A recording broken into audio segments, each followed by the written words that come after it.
Hey folks, this is Lucid, welcome back. We have another turn in Bumble Rumble. Actually, I'm going to do two this episode. I've skipped a few, because there's a few where there's not much to talk about. I'm basically doing the same thing that I've been doing. And I'm just waiting for the nap to end with Shinuyama, and it's ended this turn. We're not going to go through any of this shit. I'm casting a shit ton of spells. You can see I'm getting a lot of green lions. And, we've got, I'll give you a few updates on the economy. We have now two Kuthagals. So we have two Wishcasters here. This guy actually, he's just getting ready. He needs to get his Ring of Sorcery, or Wizardry. But we're also going to need a Ring of Sorcery and Wizardry for Home Slice. And I'm not totally sure. I think I'm actually going to put an Eye of the Void here, but I'm not 100% sure. I'm not 100%. If I do an Eye of the Void, I might throw the Friendship Hat on him, because he's going to be a badass. I think I might do a Friendship Hat and the Death Hat, which will protect him from assassinations. He's going to be very, very hard to kill with that type of stuff on him. It's not perfect, but I think it's pretty good. The other thing I could do... Yeah, I think this will be okay. The Ring of Water Breathing is so that I could do Ritual of Returning, but the more I think about it, the more I think I'm going to be moving him with an army, and I'm going to be planning on winning the battle, not... this is not going to be like, F you attacking me, guy. We're going to, you know, mess around. Like, I'm going to try to take your army. No. I'm going to take the army that's on the throne that I want. So I don't think we're going to do the Ring of Water Breathing, but that will adjust that next turn, actually. We'll go through the math real quick on this guy. The thing that makes sense, this is the whole reason we have him. He's got Innate Caster 3, which is broken as fuck. Why it's in the game and why it's on Nazca, I have no goddamn idea. Anyway. So, let's go through paths. Once we have two more boosters, we are going to be up to, basically to Astral 6. Now, to cast this, I need, oh god. I need Astral 8. And we can test it, but I should be able to do that with only 4 slaves. And if that is the case, and my golems will be my slaves, they're going to take a shit ton of fatigue when I cast it. They're going to immediately be knocked the fuck out. And I definitely do need to test it, because the game is kind of going to ride on it. And I have no, like, it could be, for whatever reason, golems don't work as communion slaves, or who the fuck knows what. But they're going to take a shit ton of fatigue. And the fatigue is going to be turned into HP damage, but I don't give a fuck. Anyway, so I think being Astral 8 is high enough. If it's not, I may not put an Eye of the Void here. I may instead need to do an arm and give him a crystal shield. The other variable in this is how much fatigue am I going to take? And it very well may be that I need to be... Because I'm going to take, I guess, 1/5 of it? And that may knock my ass out. We actually need to test it. It shouldn't... We'll test it right here, actually. Because it shouldn't be terribly hard to test. I'll pull up my, like, favorite test game that I have, because I already have a bajillion gems, and... One of the things you have to worry about in these test games is, like, Dominion pushing and wiping out when you don't mean it to, but... We'll figure this out. Okay, so the first thing we're going to do is we're going to wish for a first couple. And this... Wait, is it the first couple? I think that's it. It may be the first couple. The second thing we're going to do, and we'll do it here, is we're going to just go ahead and make all our gear. Tell you what, I've been in a bad mood the past few days. I feel like it's affected the games I've been. I've been, like, super salty in some of the games. Kind of feel bad. I hate, especially like when I'm playing with like friends, it kind of does suck to like be salty. Especially like you get gangbanged and stuff. Like a few times people are, I'm getting kind of grouped up on. I don't know. Anyway. And not in this particular game, but other games that are going on, which it's kind of weird when I talk about them because they don't really happen in any rhyme or reason or order. I need a crystal coin. Where are you? I need the hat. And let's make sure we have space.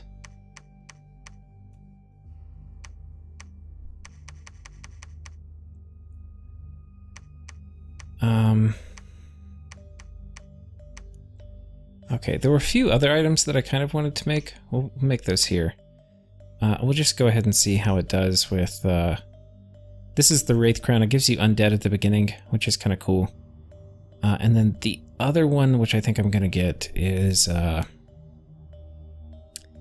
if not the Wraith Crown, then the Friendship Hat.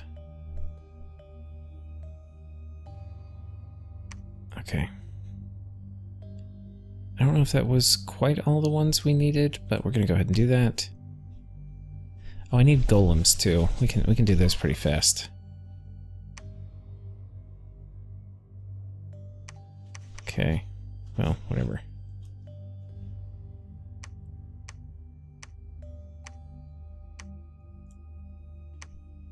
Okay, there's the first couple. I need one more golem. I'm going to have you guys forge slave matrices, which is what we're going to use to the golems start off, because this guy's going to go before anybody casts a spell, so slave matrices are required. Now what are we going to do? We're going to get another golem. And we're going to take our first cup. Oh, there's one item I forgot. We need the arm.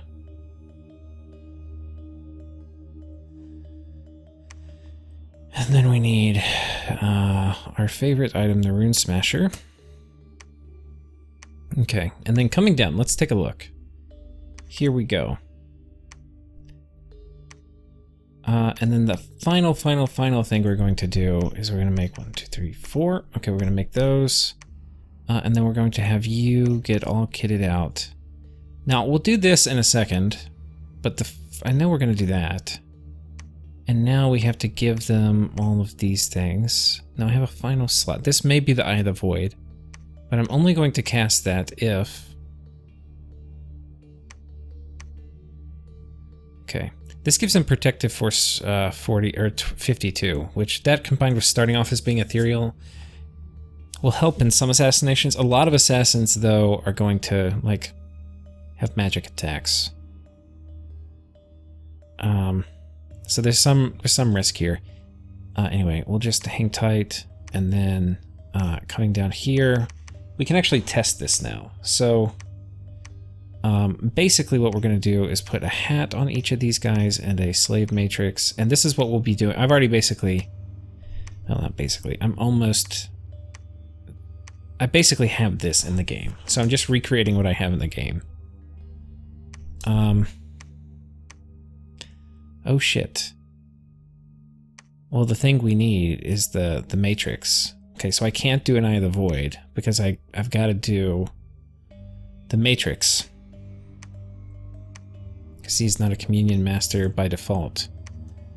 So now potentially, and it may be, no, it's not going to be worth it. Because the other thing we have to do, and why this is necessary, is we are going to have to protect ourselves from Pythium doing this on us, because we have to take turns from Pythium. So one thing I'm sure about is that I can do anti-magic with this. So I can do a turn 1 anti-magic, which is going to prevent a lot of the garbage they're trying to take from me. Anyway. So we put 30, we come over here. We have these idiots stand around me.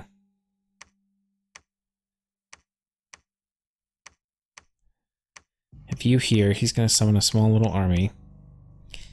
And he is going to get...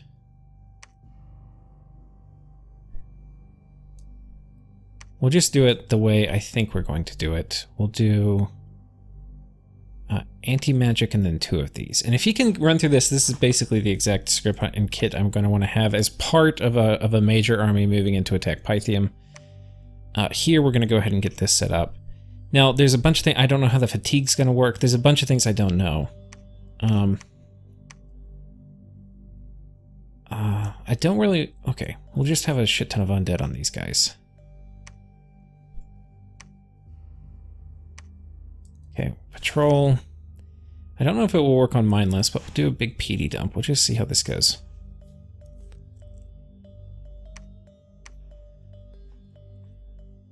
Now, if you haven't seen the... Well, you've been watching the series, so you should have seen it.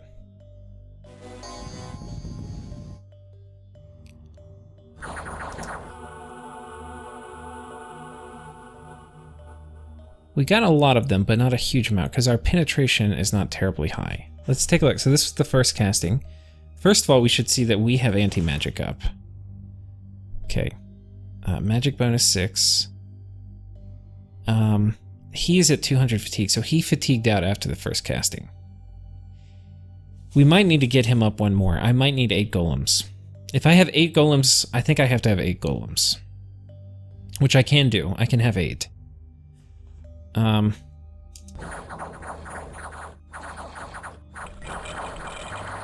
Unfortunately, he just died.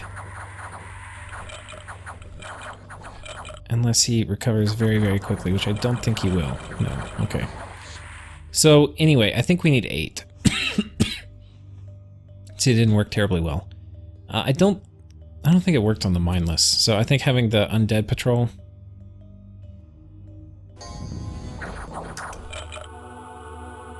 Yeah, you can see it got some of the ghouls, but it didn't get any of the long dead. So, anyway, this... We killed almost all the PD because we converted a shit ton of them, but it doesn't convert these guys.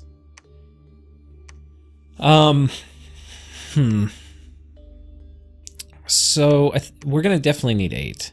Let's see how the golems did in terms of their fatigue. I'm sure they're fatigued out, but let's see how much damage they took.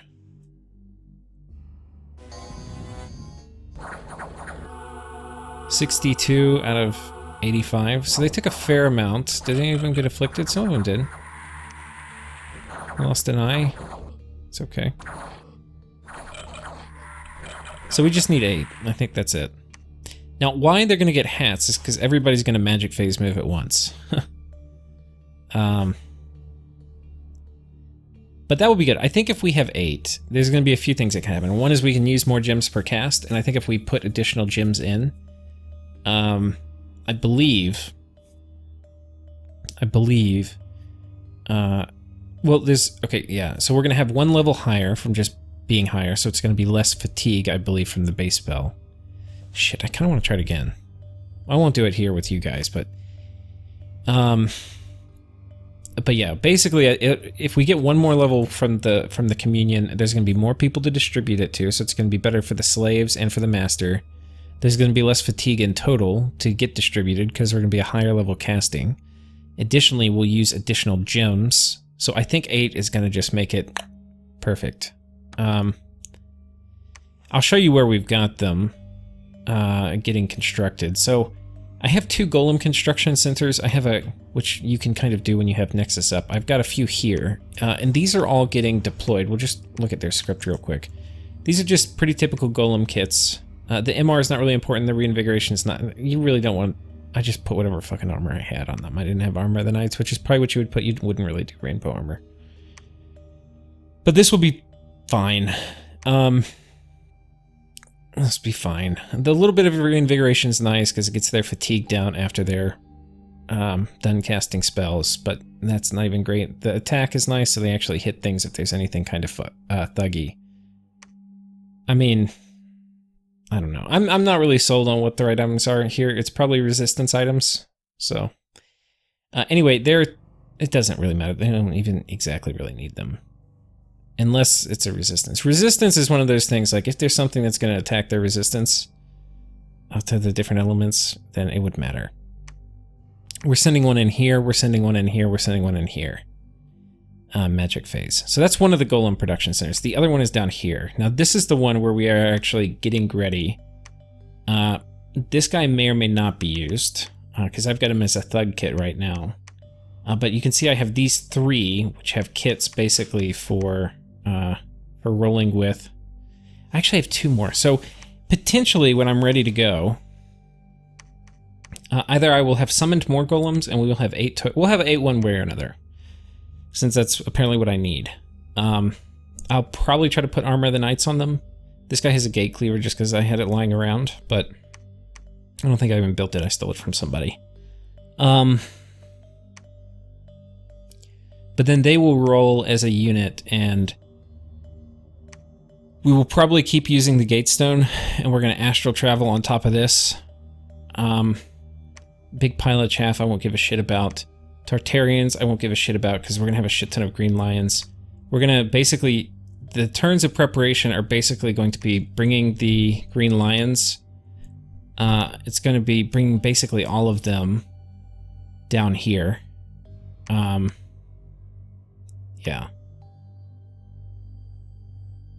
And then we'll take this.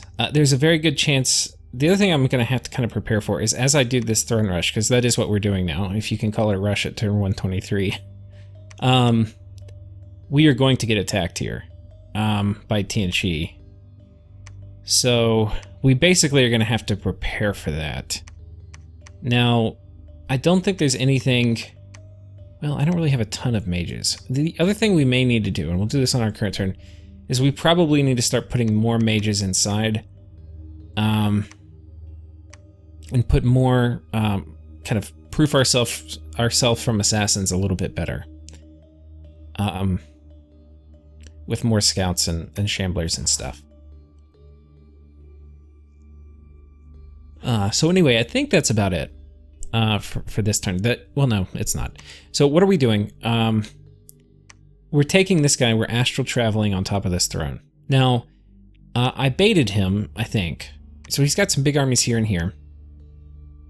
He and Pythium have made peace. Pythium has also made peace with Vanarus. Now they're taking this back as part of the agreement, but Vanarus got very big off of the Pythium war. This was a very good war for him. Pythium had to sub, and we got a new sub. And so I'm very, very appreciative for that new sub. The person playing Pythium, they just couldn't keep doing it as it got going this late. They were actually a sub. So other than Pythium, I think we're original players, everybody who's left in the game. So really, thanks so much for everybody who's been playing. It's been a lot of fun. And I think the settings on this map are probably not quite right for throne. I mean, I was talking about it with Sakane, who's playing TC, and we were like, well, what if we had one less throne? Well, thing is, it's a weird map. Well, we'll talk about it, I think, in the after action, but and the game isn't done, but it's weird because there's a lot of underwater nations, and like if we do the throne setting too low, then it's like very easy for the underwater nations if one person conquers the whole ocean, which took me all fucking game, by the way. If one person does that, then they don't need many land thrones to win. So in that way, having this many underwater nations ends up making it kind of preferential for underwater nations to win. Just by virtue of it's going to be very difficult for a land nation to hold water thrones. So that's a risk with like lowering the throne count. But if we don't lower the throne count, then the land nations need most of the land. Like somebody has to basically conquer almost all the land, which is really difficult because if anybody gets too far ahead, like the water nation will attack them. So it's a kind of weird equilibrium balance. Which a lot of that balance would be there. Like if you have 3 people, they'll try to kind of keep the world in balance. If one person gets ahead, the 2 will gang up on that one. The thing I think I've done to break out of that is control Arcane Nexus and a few of the other globals. Stellar Focus doesn't do shit, but Celestial Rainbow is nice. It's really not helping me a ton now. It's like a tiny little fraction of the gold from my empire. But in war, it's really nice. And then Gift of Health I've managed to control, but I've barely had it most of the game. The only thing I control that's of immense value is Arcane Nexus. With my little wish factory. But yeah, I think, honestly, there's just too many players. We're playing with 20. I want to do a big game with a lot of people that like I know, and a lot of people who support me on Patreon. And so I've done a couple of these, and really the maps are just too big, is what it is. There's not really a good throne setting, I don't think, for a map this big. But if there was one, it would definitely be at least one less throne than we have here, like, for victory. Though, on this particular map with this particular setup with the number of players and underwater nations, reducing the throne count required to win even increasingly, I think, favors the water nation. And there's not a ton of water thrones. Like, if you consider how big the map is and the fact that there were 4 underwater players, there's 4 underwater thrones. There's 1, 2, 3, and 4. So there's basically 1 throne per player plus 1. So the plus 1 didn't go in the water. That would be very unfair. But so it's balanced in terms of, like, there's the right number of thrones underwater, but it's a kind of awkward situation. I think basically we would need fewer thrones, but then it's like, it's good to be a water nation. Anyway. But if you've been watching, I've started watching the series as they've been uploading. So by the time you see this, it's going to be like 8 months from the current time. Because I don't even know what episode we're on, but it's a very high number. Okay, so anyway, Golem Factory going here. We've got this guy teleporting over this way. He's basically just going to cast Darkness. He's got some Siege Golems, and he's got some Whites and Banes. Okay, so Shinuyama has these armies. Presumably he thinks I'm probably going to attack here. He's got a temple, it looks tasty. I'm expecting him to have something here, and he's probably expecting this is going to be my main force. And what I'm sure he's thinking is this turn our nap's over, I'm going to attack him in one of these 2 provinces, and then I'm going to attack the throne. Now, what he does not know is that I'm going to lock down every single adjacent fort to the throne with a golem, that I'm going to astral travel an army on top of the throne, which is going to have plenty of fucking siege strength to pop it even if he had iron walls up, which he doesn't, but if he did, it would still have enough. With that done, we're going to try to storm it. We're also casting Cloud Trapeze with this fairy, and I've got some dudes moving in normal phase. This guy needs Earth Boots to do his shit, but fortunately for him, we're moving them in on the Lich. I can't do Earth Boots on him now because I need Boots of Quickness for these guys to get here in time. I don't know whether they're going to be patrolling or not, or he could move things in. The only thing I'm hoping is that the mages, and this is what he's been doing before, he hasn't been keeping the mages in, he's been keeping them in an adjacent fort, with the idea that they will then all consolidate or something into the water province to defend at the last minute. And so I'm hoping I can prevent that, because I don't really want to fight a huge bone grinding army. I do not. That is not my goal.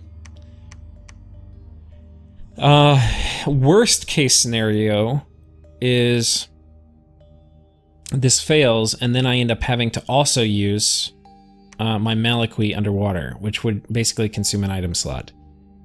If that happens, then the game's going to slow down a little bit. The other thing I do this turn is I send a message to Pythium saying, I believe that we had a nap 3. I think that needs to end this turn. Good luck. It's turn 123 when I send this. You'll get it on turn 124. The first attack orders can be issued on 126 and received on 127. So Pythium obviously knows this is coming. I haven't really been making it a secret that I'm thinking about going for the thrones. I told the previous player that I think the game will only last about 15 more turns, hopefully, which means the only way I could really say that is if me or some other player is close to winning it, and obviously I think that person is me. Pythium's made peace with Vanarus, they've made peace with Shinuyama. TC, though, is trying to eat Vanarus. So the world is not going to completely collapse on me. Now, TC is going after this one. So he's going to have this throne. The other thrones he's going to have to get are probably this one and this one.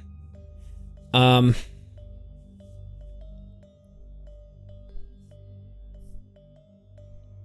actually probably in the next turn I'll say that I think we understand that. Well, let's figure out how many they have. So first of all, the thrones that TC, let's look at which ones are every throne's claimed. TNCL only has 3. They have to get 8 to win. So they've got to get a lot more thrones. The easiest ones for them to get are going to be this one and this one. On this side, they could get this one and this one. So that's 4 more, and they're at 3, and they need 8. So they would need 1 more. That 1 more could be my underwater throne. Which they potentially could get. Depends what all I put in here. I also probably should PD dump a little bit more.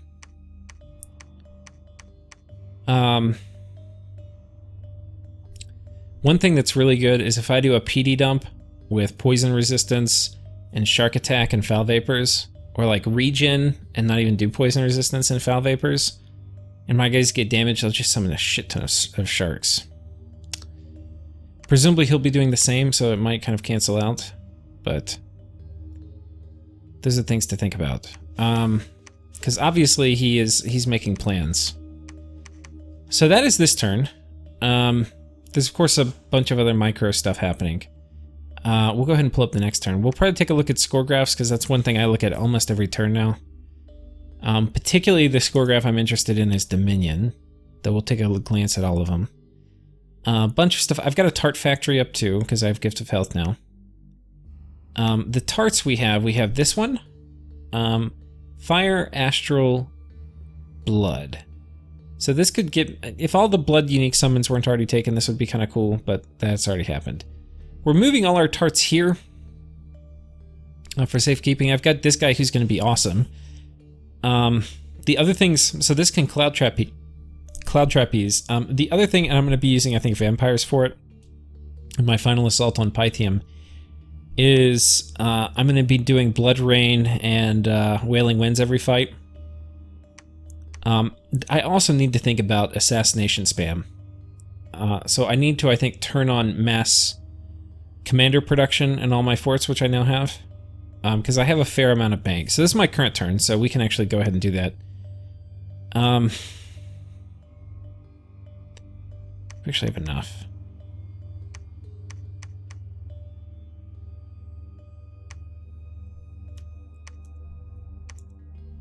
I guess only my coastal ones we can do it in.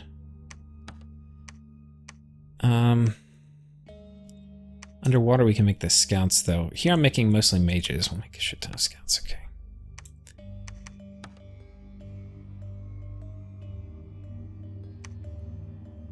Here we're making gnomes. So anyway, this was the little tart factory. We're basically making 2 per turn. And then we're also doing a summoning of Legion of Whites per turn, which is not quite burning through our death gems, but it's getting pretty close. I think this turn I cast Wish 3 times, though maybe only twice. Second, yeah, maybe only twice. I thought I cast, oh, I was gonna cast it 3, but we're making gear for Home Slice. So the other thing we're going to need to do, and I forget what path I need to be. 5? Fuck. Can I not be... 1 second. Curse of Blood. I must have. Oh, I know who can make it. Is it 50?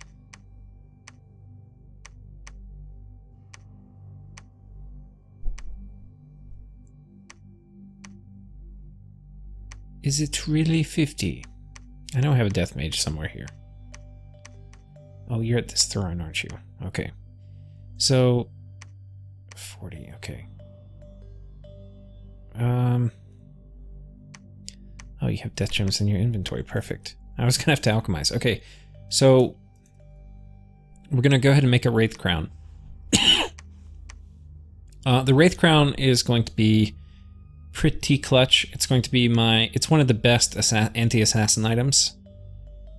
Or assassin items, depending on your perspective, of course.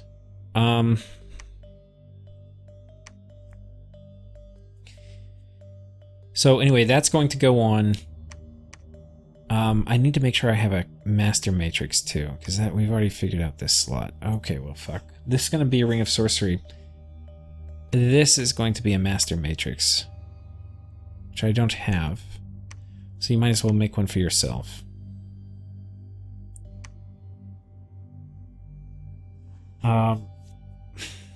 And I'm pretty sure, because we're going to have very high MR units, if we cast anti-magic first, and then we do 2 castings ourselves, I think we will be winning versus whatever shenanigans they are going to do.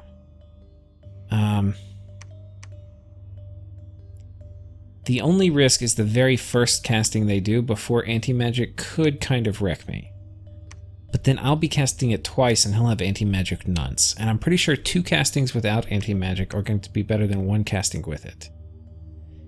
And if my second one goes off before his second, I could potentially steal his communicants, which will prevent him from casting, which would be cool.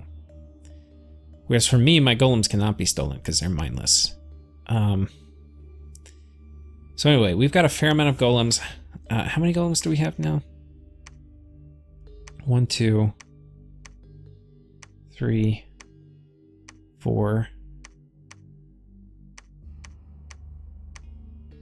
5, 6. So we're at 6. I only need 2 more, and that'll be about the time when our nap ends. I'm probably also going to need a small force to defend this. I'm going to need to put iron walls up here, which shouldn't be too terribly difficult to arrange, though honestly, I probably should go ahead and as soon as I can. This guy's been fucking nuts for forever. But I should take him and move him over here so he can do iron walls.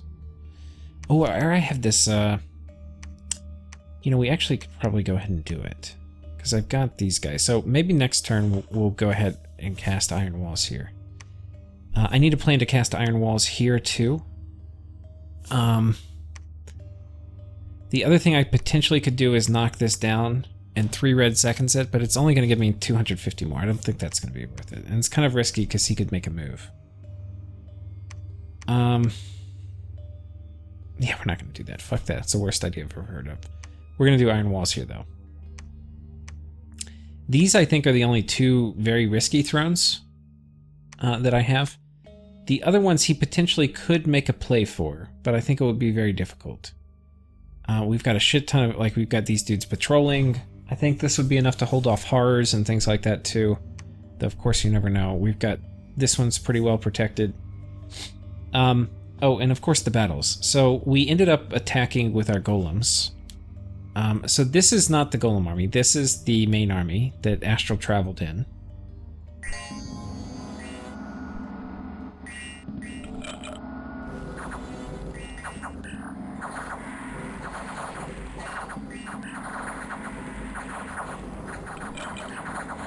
And you can see the Wraith Lord, or the Whites doing... These are one of the better late game troops. Why are they good? Well, they've got pretty good base MR. It's 16. They've got very good base stats. They're poor amphibians, so they're not great underwater. They're okay. They have magic weapons, so they're going to hit through fog warriors and things like that. Very high damage. This is a Bane. There's Whites too with shields. The shielded ones don't hit quite as hard. But anyway. That's what we got. Our golem attacks. We have a few golem attacks. We'll just watch these pretty quick.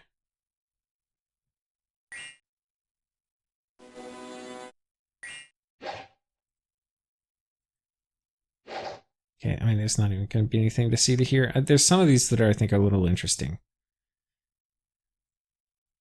Okay, no, just basic PD. He was not expecting this.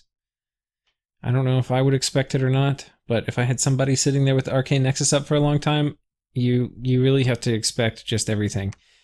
He attacks me with some horrors. My Queen's Bale, he kills the PD. And then that was Shiniyama with the horrors, I'm 99% sure. We have a battle here where Vanarus is pinging TC. Now, Vanarus does not appear terribly ready to fight TC. Wait, they've got this force sieging. It's just a few Imperial Geomancers. Now, what is interesting is he moved people into this province that I controlled the fort of. And that triggered a battle. So now we are going to have all of these little idiots running over here and trying to fight my golem. Now these guys are actually reasonably killy because they have very, very high attack density. You can fit 6 of them per square, and they do piercing damage. 15 piercing damage is a fair amount. So our golem is going to be taking damage. Fortunately, he starts at a very high amount, 160 something, but you can see he's ticking down.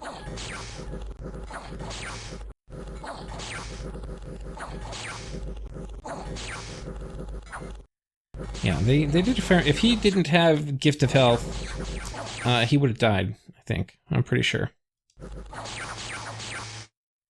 So that would be unfortunate because that potentially may be the one important battle that... the one important fort that I really needed to be on top of. He also was moving these guys into this province that I attacked. He's got a monster fish. Somehow I feel like he stole that from me. And then, what is this? Okay, yeah. This is him taking a fort, so. Tianchi is even more so my neighbor now. There's really nothing in here, but Tianchi is using Chaff plus his good mages, which I think is a pretty successful late game strategy for him. Nexus is taking in about 170 a turn. I'm pretty sure we can do the math real quick. If I'm casting Wish twice, that means I'm getting 1, 2, 3, 4, 5, 6. I'm getting 6 schools of magic. I'm getting 20 in. So that's 120, 120 gems. And I'm spending all of it. So it's 240 when you consider I'm doing it twice. And then if you take my base income and everything else, that's 30, 30, and then we'll call this 90, and then 120. It's kind of close to 130, and then we'll call this 160, and then 160, and then 45 is we'll just say 200. So if it's 200 plus 240, that's 420. I mean, 200 plus 240, it's 440, sorry. So 440, and then if I get reimbursed for a quarter of what I spend, that would be basically like 110 in pearls. And we can see that I'm only getting 170. So what that basically means is that I think the other people are saving up to try to take it down. I don't think they've just accepted it. I think they're like, we have to do a really strong dispel. And if they're smart, they could have worked out that I'm Astral 12 and I cast it with the max amount. But they may not be ready to cast it with... I think they need Astral 11 to take it down. Though I could be wrong. Possible they could do it with Astral 3. I mean with Astral 10. But I think I remember calculating they need to do it with 11. If... and it may take them a while to get to 11. You know? Like, they may have to empower a few times in Astral. And then, like, who's going to do the empowering? That'll probably be hard for everybody to sort out while they're all in their own wars. And then it's not cheap. So anyway, there's a very good chance that they're not spending and they're alchemizing.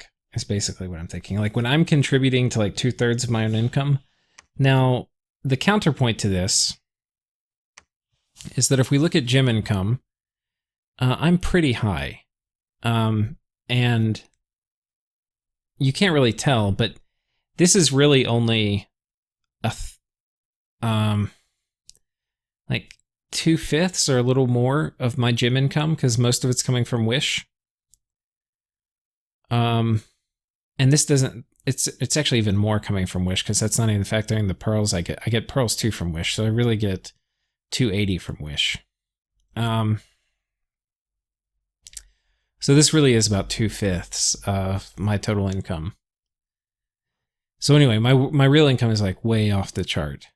But we can, from this, we know what TNC is. TNC, if I'm right at 200, that means TNC is at probably like 170. And then all three of these guys are right at, okay, if they're at 170, and these guys are probably right at 100. So this is 300, this is 170. That puts them at like 470. We'll call it 500.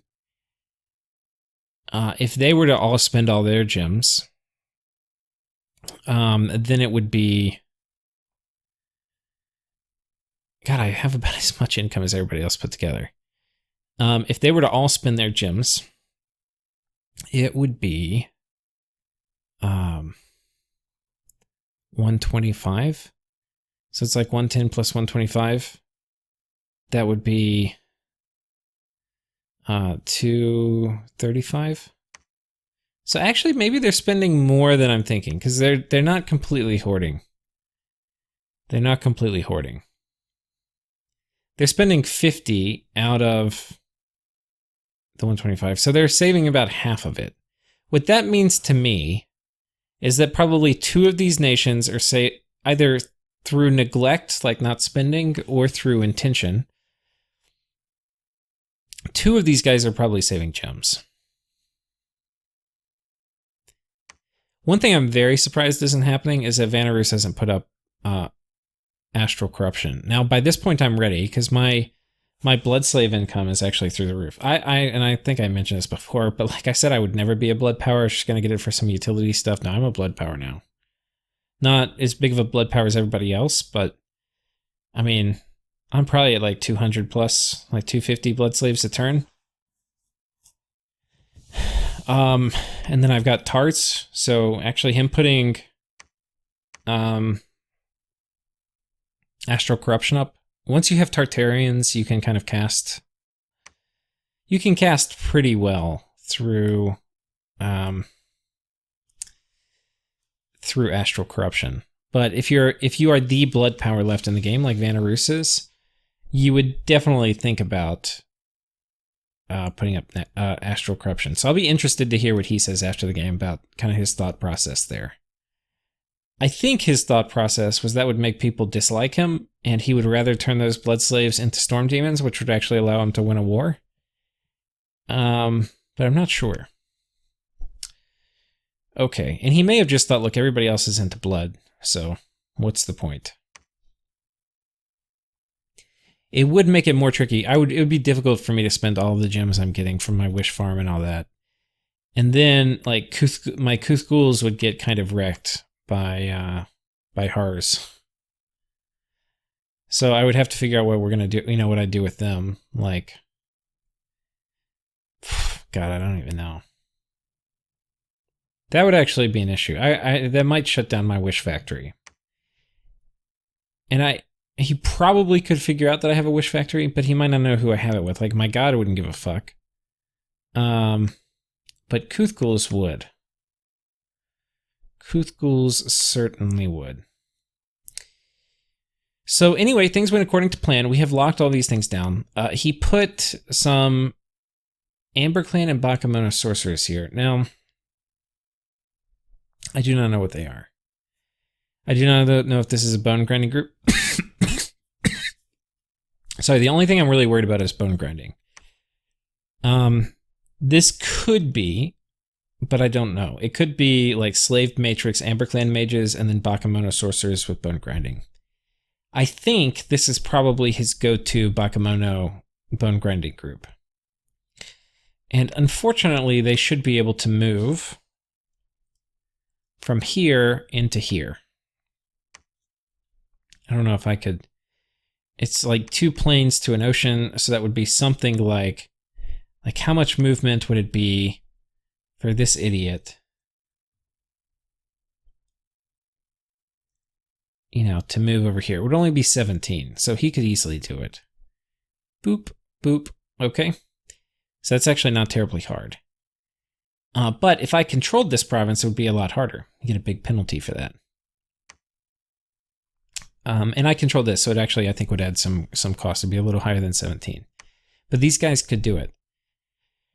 So what I am doing is I've got two guys from here, these two guys, and they are going to teleport onto 203, which is this province. And the goal is, if they take it out, they're going to summon water elementals. If they can take it out, then what they will accomplish is they should, because I should have in the magic phase, I will have taken control of this. Oh, fuck. But they can also do fast move through here. I basically need a magic phase attack this also.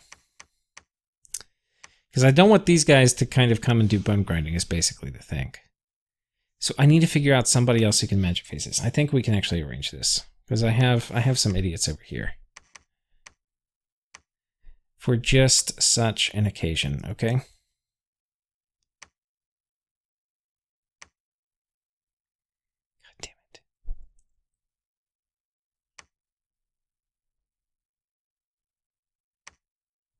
I want to send a good thug, not a shitty thug. This guy has been an important part of my plan, but he hasn't done shit. He's been sitting there. Oh boy, okay. Maybe this guy's in range. Don't I have one over here? I thought I had a golem over here somewhere.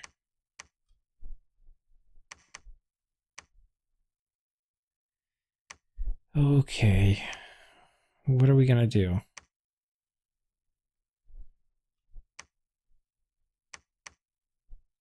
Could this guy do it? Is it this guy's calling?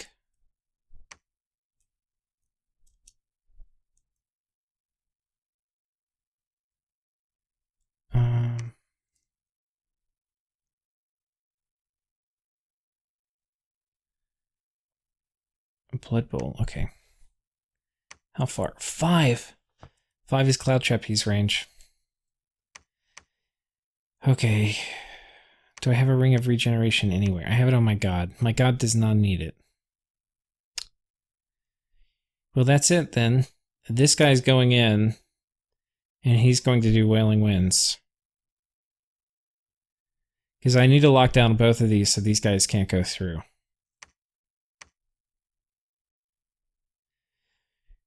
Okay.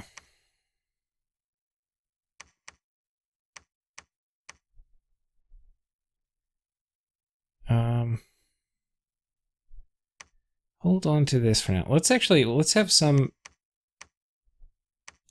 Can you make another Ring of Regen for me?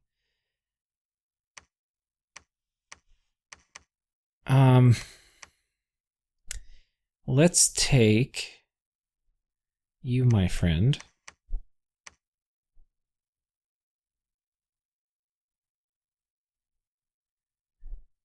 We'll give you the Ring of Regen. Now, let's go ahead and get your script before we get too excited. We are going to need... Basically do Wailing Winds. We have to be Death 3. So I'm going to have to go ahead and get a hat.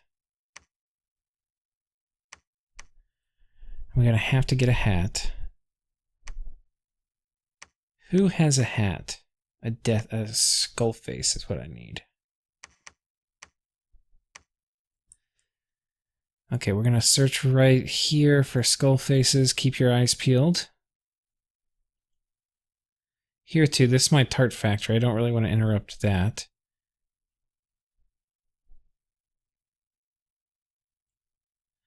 Though those I thought I had one more lying around somewhere.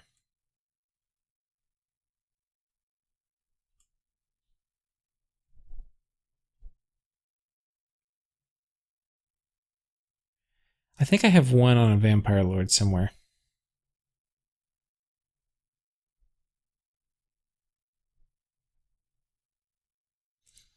Oh, he's in relay. Perfect. Fucking perfect. Okay.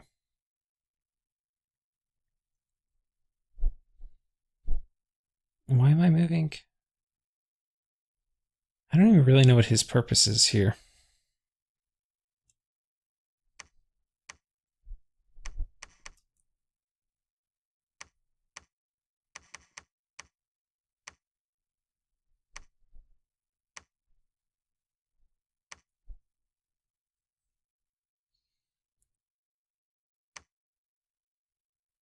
Okay. So anyway, we've got a skull face. Now what that means is we can, and I've got enough gems now to do Wailing Wind. So we give him a skull face. He's got a Ring of Regeneration, Amulet of Anti-Magic. We're going to give him some gems. He can now do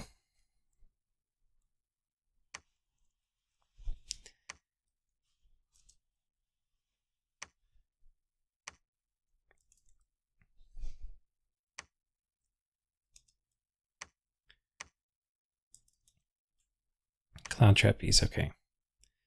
So he's going to jump on top of these guys and scare the shit out of them. His script is going to be Soul Vortex, Wailing Winds, Invulnerability.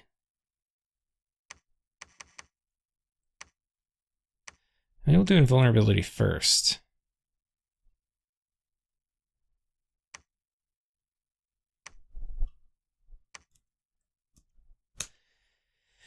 And he'll just shit out skeletons like there's no tomorrow.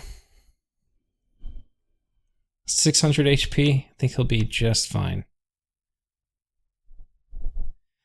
Unless they've got a specialized Tart Killer, which why would they? Then we'll have this army on top. We could even potentially... If I had more Death Gems, I could send somebody with Death Gems up there.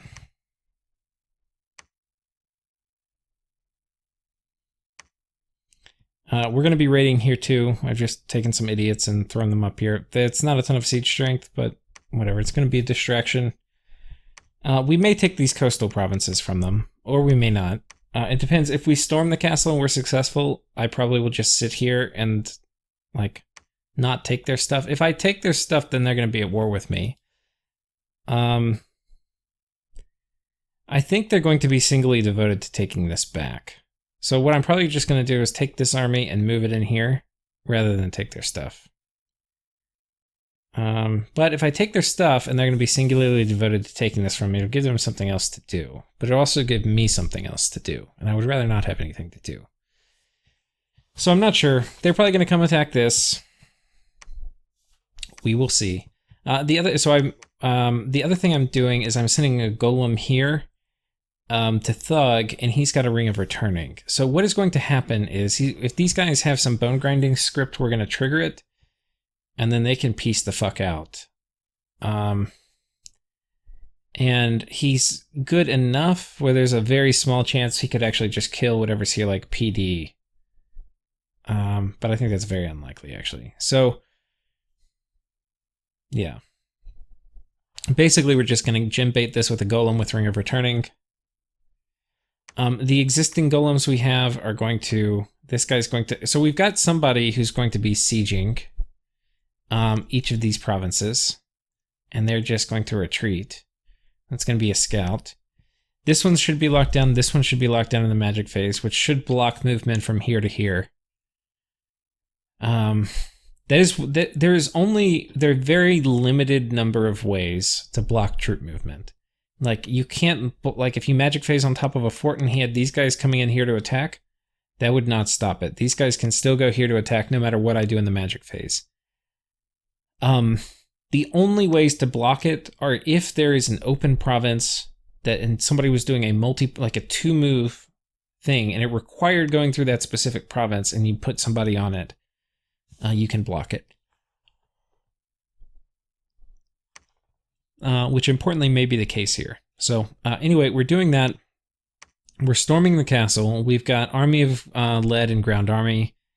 For whatever reason, I sent my Astral guy here. I must have clicked on the wrong province. He was supposed to do anti-magic, but anyway, so we're going to do Army of Lead. Darkness, and then advance and cast spells. Won't help versus elemental spam. I might lose a few of these guys to water elementals, but honestly, with Fog Warriors, we should be fine.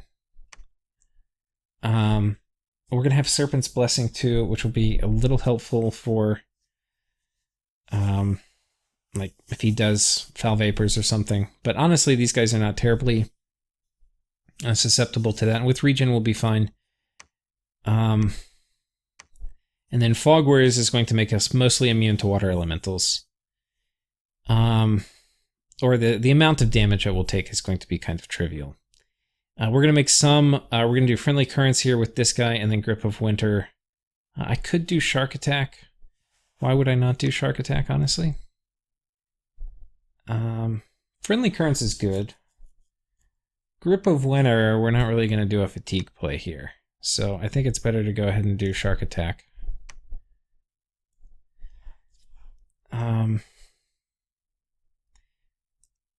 Spells, okay. Don't want this guy to retreat. So anyway, I think because we have been sneaky about it, even though we ended our nap appropriately, we both talked in Discord pretty extensively about what turn it was going to end. You know, I thought, if you can remember, I thought it was a nap 3, but it turns out it was a nap 5. So anyway, we agreed on what turn it was. He interpreted the nap 5 as what I would interpret as a nap 6, where he was not counting the turn that he received the nap ending message to be a turn in which he can prepare. Anyway. But hopefully we take this. We're sneaking our, with the Boots of Quickness, we're sneaking one of the Gatestones out. Because if somehow this battle goes sideways, I do not want to lose my Gatestone. That's one of the keys to winning, I think, on this map. And if there's a lab inside, I should just be able to put the Gatestone back on this army and send them out if I want to. But what I will probably just do is keep this army here, and then that will be that. The other thing I probably have to prepare for is a Vanarus attack on this throne with Storm Demons, which would be kind of scary. I probably need Nature Mages to do Mass Protection, and this guy to do Ground Army. And then I'm probably going to need an Air Mage to do Fog Warriors and stuff like that. I'm actually getting another Fairy Queen this turn, so...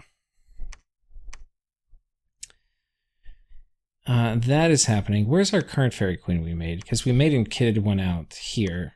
Okay, she's researching. I'm kind of feeling like we go ahead and... Do I have one over here?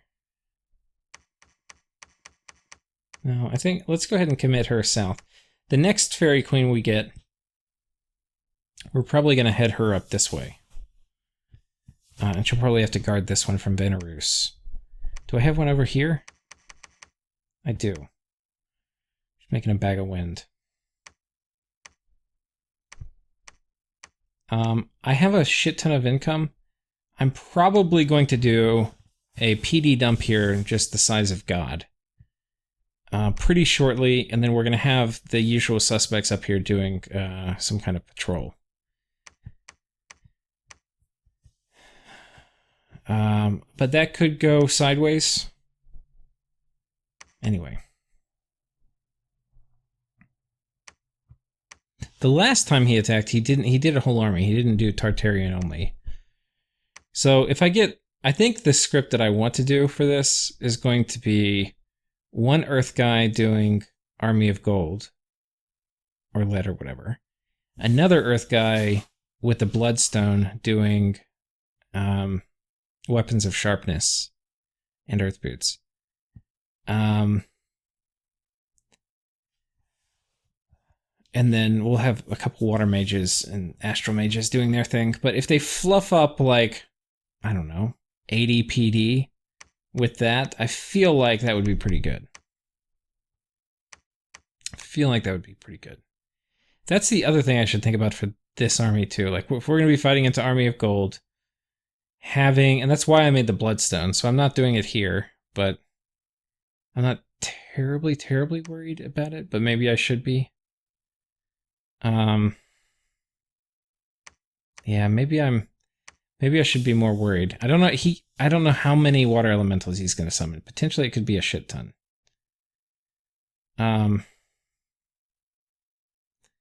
Potentially, it could be a shit ton. But I'm going to have Mass Regen and Fog Warriors and Army of Gold. But I don't have a lot of water elementals. And water elementals, more than anything, are what win underwater battles.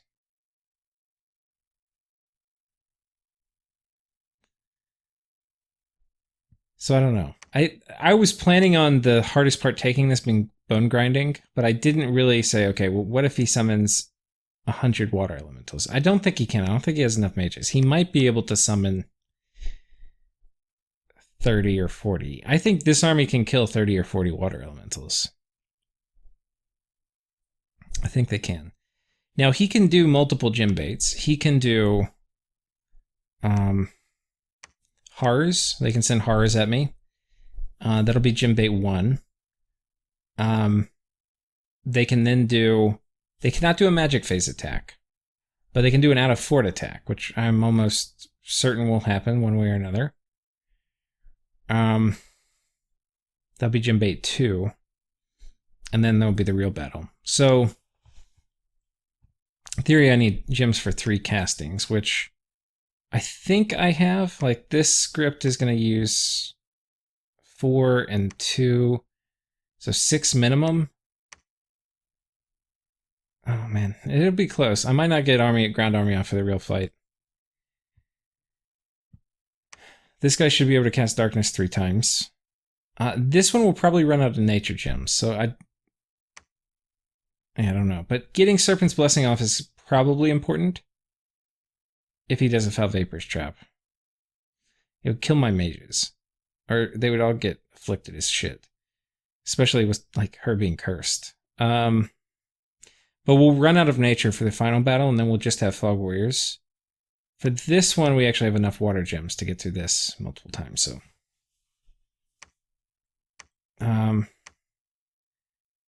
even with living water. So I think we'll do 1 living water casting. The other thing I have is I'm expecting a shit ton of assassins. So I've got these guys on siege, and they should... They're all on retreat, so they'll leave in the first battle, but... Or why are they going to leave? I don't even care. There's a chance that if there's a magic phase attack, this will happen before the assassins. I have no idea. We'll just fix it like this. So this will dilute the assassination pool, but if I do get assassinated, this guy's got a few guys on guard commander.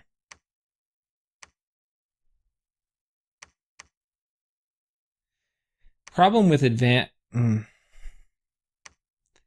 I think I have to untick this because I'm worried about assassins. And I think, you know, if I fatigue myself out, let's not do... If I cast high... What are we? We're going to be Earth 4? Problem is I'm going to use gems on these other spells. Just hold. Okay.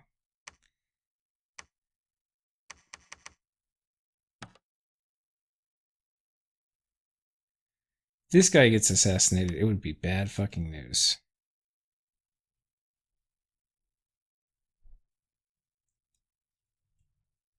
Bad news. Now the thing is I can't... So she's got a bag of wind, which shit, this won't work underwater. Urgh.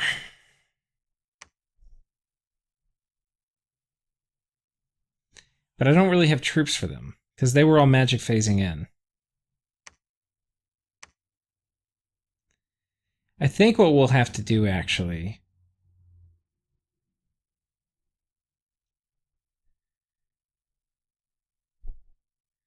See, if he bone grinds this army and makes it run, there's a chance it won't invade. I think we come here, and if it doesn't work, it doesn't work. But if I get killed by assassins, I'll be a little... I'll be sad.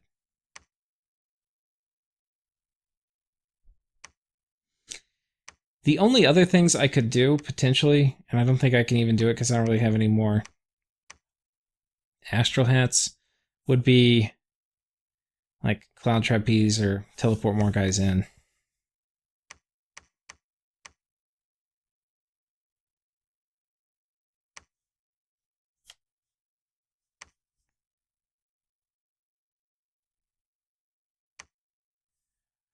Yeah.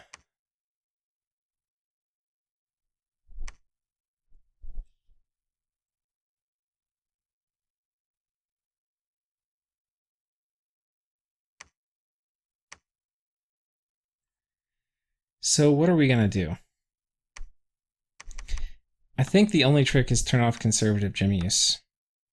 I'm actually more worried about assassins than I am about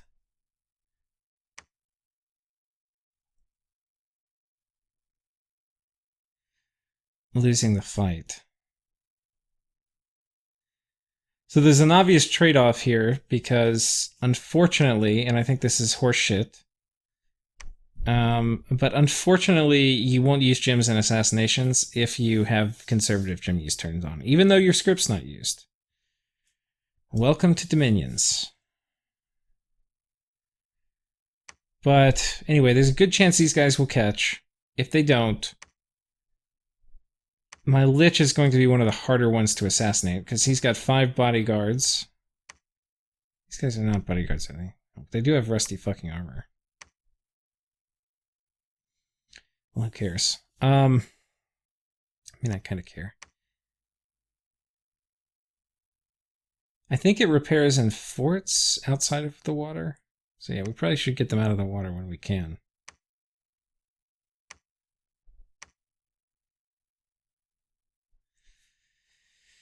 We'll see.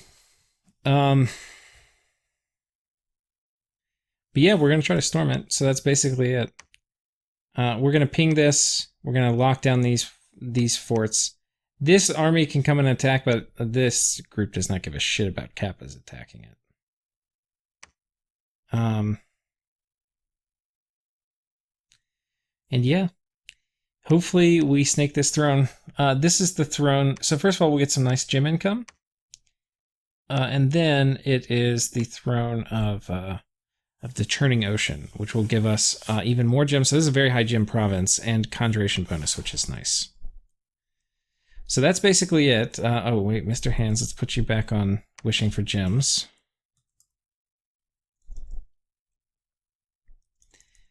And there we go. Thank you guys for watching. I'll see you next time.